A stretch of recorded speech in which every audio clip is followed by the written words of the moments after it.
नमस्कार दोस्तों, स्वागत है आप सभी का हमारे YouTube चैनल आर के योजना पर।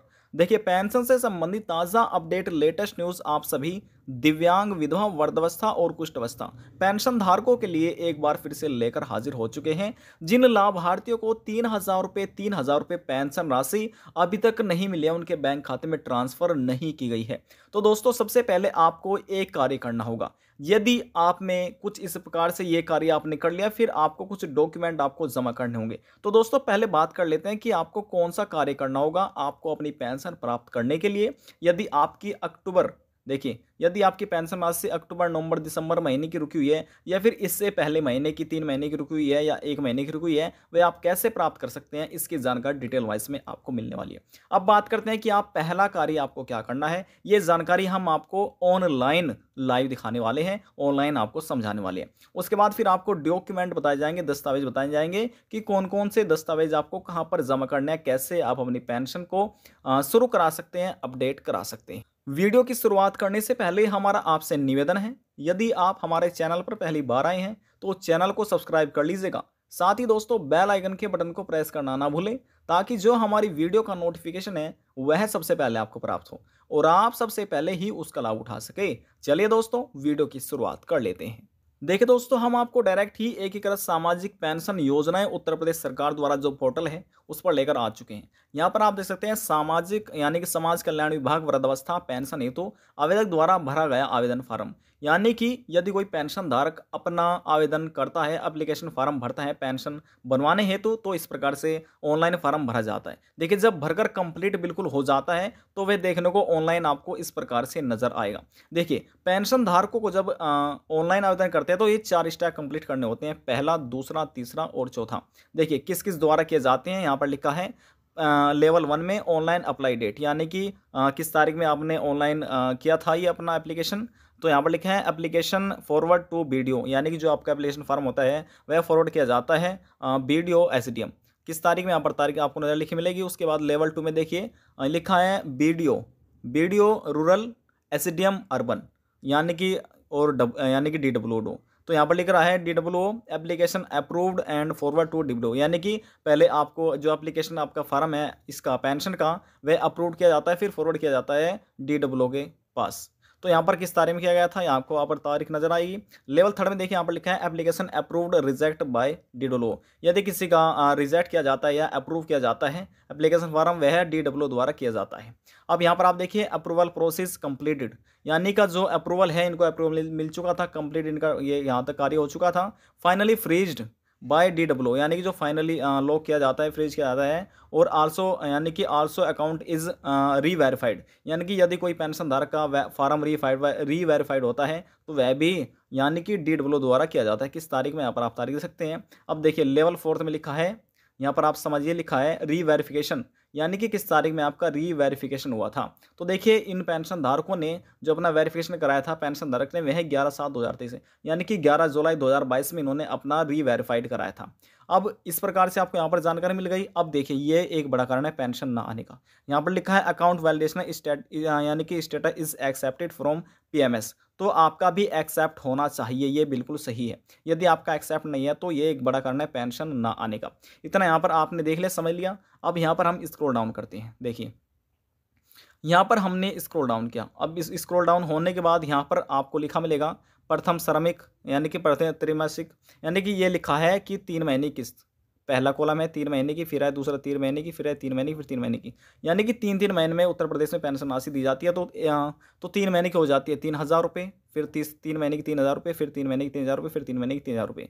तो यहाँ पर यानी कि टोटल इनको ये लाभ दिया गया है। किस तारीख में दिया गया है, यहाँ पर आप तारीख देख सकते हैं। ये तारीख यहाँ पर आपको नज़र आ रही होगी, तो यहाँ पर आप तारीख देख लीजिएगा। यानी कि यहाँ पर इतना समझ आ गया आपको। उसके बाद हम और स्क्रॉल डाउन कर लेते हैं। यहाँ पर अकाउंट नंबर इनका लिखा गया है और देखिए 3-3 हज़ार रुपये यहाँ पर दिए गए हैं। देखिए आप 3-3 हज़ार रुपये, तो आप यहाँ पर समझ गए हैं। अब यदि प्रिंट आप कराना चाहते हैं तो यहाँ से प्रिंट भी करा सकते हैं। अब और हम नीचे आपको ले चलते हैं। अब देखिए, यहाँ पर जो पेंशन धारक का व्यक्तित्व विवरण आता है, यानी कि पर्सनल डिटेल जानकारी आती है। यहाँ पर सबसे पहले लाभार्थी का रजिस्ट्रेशन संख्या है, यानी कि देखिए व्यक्तिगत विवरण है, जनपद है, किस ज़िले का रहने वाला है, निवासी गाँव का है, शहर का है, अर्बन या फिर रूरल, तहसील यहाँ पर आप देख सकते हैं, ग्रामीण विवरण यानी कि जो गांव का है वह जानकारी होती है, आपका ब्लॉक कौन सा है, गांव कौन सा है, डाकघर कौन सा है, ग्राम पंचायत कौन सा है, न्याय पंचायत कौन सा है। तो देखिए ये जानकारी हम आपको क्यों बता रहे हैं, ये जानकारी हम इसलिए बता रहे हैं ताकि आप अपनी आधार कार्ड से, अपने बैंक की पासबुक से ये सभी जानकारी मिलान मिला सके, चेक कर सके। यदि मैं यानी कि मिलान मिलाने पर कोई गलतियां पाई जाती है, हो सकता है आपका यहाँ पर नाम कुछ गलत हो रहा हो, आपके गांव का नाम या फिर आपका नाम कुछ गलत हो रहा हो, नाम में स्पेलिंग से मात्रा में कोई गलती हो रही है, यानी कि आपके आधार कार्ड में भी, बैंक कॉपी में भी और इस एप्लीकेशन फॉर्म में भी, तीनों में एक जैसा नाम होना चाहिए, एक जैसी डेट ऑफ बर्थ होनी चाहिए, एक जैसा ही एड्रेस होना चाहिए, तभी आपको पेंशन समय समय से मिलती रहेगी। यदि जांच के दौरान कुछ गलतियां पाई जाती हैं तो आपको पेंशन का लाभ नहीं दिया जाएगा। तो देखिए ऑनलाइन इस प्रकार से हम आपको ये जानकारी समझा रहे हैं, आपको मिलान मिला लेना है। अब कैसे आप ये अपनी पेंशन चेक करेंगे, आवेदन फॉर्म पेंशन का, वे भी आपको बताया जाएगा। तो देखिए इतनी जानकारी आपको मिली। अब यहाँ से हम और स्क्रॉल डाउन करते हैं। देखिए यहाँ पर अब आवेदक का नाम मिलेगा, यानी कि यहाँ पर आपका फोटो भी लगा मिल सकता है यदि आपने अपडेट किया हुआ है। तो यहाँ पर देखिए, यहाँ पर पेंशन धारक का नाम है, यहाँ पर मेल है या फीमेल है, पति का क्या नाम है, पिताजी का क्या नाम है, यहाँ पर उसके बाद पूरा एड्रेस आपको देखने को मिलेगा। किस श्रेणी में आते हैं, जनरल, ओबीसी, माइनॉरिटी, उम्र आपकी कितनी है, क्या आपका ई-केवाईसी कंप्लीट हो रहा है या नहीं हुआ है, यह भी यहाँ पर आप देख सकते हैं। आधार कार्ड आपका नंबर अपडेट हुआ है या फिर नहीं हुआ है, तो यहाँ पर ये सभी जानकारी आपको देख लेना है। पिन कोड वगैरह A to Z जो आपने दिया था, सभी जानकारी आपको यहाँ पर देखने को मिलेगी। अपने आधार कार्ड से, पासबुक से मिलान मिला लेना है ये सभी जानकारी। यदि कोई गलत पाया जाता है तो पेंशन आपकी नहीं आएगी। अब देखिए ये तो आपकी पर्सनल डिटेल हो गई है। अब यहाँ पर आप देखिए, ये आपका बैंक का विवरण है और आय का विवरण है। यहाँ पर अपने जो आपके बैंक की पासबुक है उसमें से आपको अपना बैंक का नाम मिलाना है। क्या आपकी पासबुक में और इस एप्लीकेशन फॉर्म में पेंशन के आपका एक जैसा नाम है, बैंक का एक जैसा नाम है, अपनी यानी कि जो बैंक शाखा है क्या वह सही है, अकाउंट नंबर आपका सही है, IFSC कोड आपका सही है, कोई गलतियाँ तो नहीं हो रही है। उसके बाद यहाँ पर आय विवरण देखिए, आय यानी कि आपके पास आय का जो यानी कि सर्टिफिकेट है वो यहाँ पर आपके पास होगा, तो उससे मिलान मिलाने, क्या उसमें बिल्कुल आय सही लिखी हुई है, तहसील यानी नंबर जो क्रम संख्या होती है क्या वह सही है। तो ये सभी जानकारी आपको मिलान मिलानी है, इसलिए हम आपको ये सभी ऑनलाइन समझा रहे हैं। तो देखिए पूरा एप्लीकेशन फॉर्म हमने यहाँ पर आपको दिखा दिया है, समझा दिया है कि कैसे आप चेक कर सकते हैं। अब देखिए क्या क्या आपको मिलान देखिए, यदि सपोज कीजिए किसी भी पेंशन धारक का, यानी कि दिव्यांग, विधवा, वृद्धावस्था, किसी भी पेंशन धारक में मान लीजिए कि खाता संख्या में नंबर गलत हो रहा है, यानी कि जब आपने आवेदन किया था तो आप सभी चीज़ें अपने नज़दीकी CSC सेंटर पर लेकर चले गए, लेकिन आवेदन करते समय कुछ भी एक नंबर यहाँ से गलत हो गया, तो उसी टाइम से ही आपकी पेंशन नहीं आ रही। तो ऐसे पेंशन धारकों को क्या कार्य करना है? देखिए ऐसे पेंशन धारकों को जो डॉक्यूमेंट है, सबसे पहले तो उनका आधार कार्ड आ जाता है, आधार कार्ड। दूसरा आ जाता है मोबाइल नंबर, ये मोबाइल नंबर हो गया। तीसरा है बैंक पासबुक, ये बहुत ज़रूरी है, बैंक पासबुक। इन सभी की आपको फ़ोटो स्टेट करा लेनी है। और देखिए यानी कि ये आपको पूरा अपना प्रिंट आउट निकलवा लेना है एप्लीकेशन फॉर्म पेंशन का, तो ये भी आपको साथ में लगाना है। और जो भी आपका विकास भवन है, ज़िला समाज कल्याण है, वहाँ पर अधिकारी बैठे होते हैं ओल्ड एज पेंशन के, यानी कि जो ओल्ड एज पेंशन देखते हैं, वृद्धावस्था पेंशन धारक, उसके भी आपको अधिकारी देखने को मिलेंगे। और वृद्धावस्था यानी कि विधवा पेंशन धारक या तलाकशुदा पेंशन धारक, वे भी यहाँ पर आपको विकास भवन में या फिर समाज कल्याण में आपको देखने को मिलेंगे। इसी प्रकार से जो कुष्ठ रोग से पीड़ित व्यक्ति हैं या फिर विकलांग पेंशन योजना का लाभ ले रहे हैं, तो वे भी यहाँ पर आपको देखने को मिलेंगे। अब देखिए उनके पास ये सभी दस्तावेज आपको जमा करने हैं।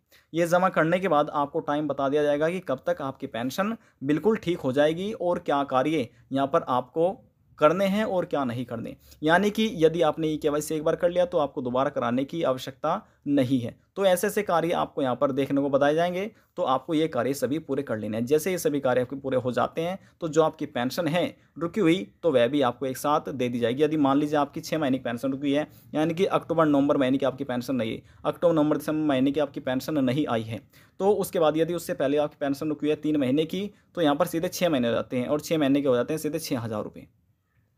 यदि ये पेंशन राशि आपकी रुकी है तो एक साथ आपके बैंक खाते में सरकार ट्रांसफ़र कर सकती है। रुकी पेंशन सरकार ने ट्रांसफ़र की है, यहाँ तक कि देखिए दोस्तों 3,000 रुपये से लगाकर 9,000 रुपये तक की सरकार ने पेंशन ट्रांसफ़र की है, रुकी हुई पेंशन।